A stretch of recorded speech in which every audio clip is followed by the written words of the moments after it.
Bogus કંપનીઓ ઊભી કરી અધધધ કહી શકાય તેમ 88 કરોડનું ઇનવોઇસ કરી 15.88 કરોડની આઈટીસી ઉસેટી લેનારા જીએસટી ચોર મુર્શિદ આલમની અગાઉ ઇકો સેલે ધરપકડ કર્યા બાદ તે લાજપોર જેલમાં હોય તેની જીએસટી વિભાગની ડીજીજીઆઈ ટીમે લાજપોર જેલમાંથી ધરપકડ કરી કોર્ટમાં રજૂ કર્યો હતો।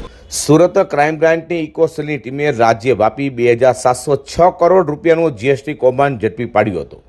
તેમાં બોગસ કંપનીઓ બનાવી 88 કરોડનો ઇનવોઇસ કરાવી 15.88 કરોડની આઈટીસી મેળવી લેનાર કુખ્યાત મુર્શિદ આલમની પણ ઇકો સેલની ટીમે ધરપકડ કરી હતી અને ત્યારથી તે લાજપોર જેલમાં હતો।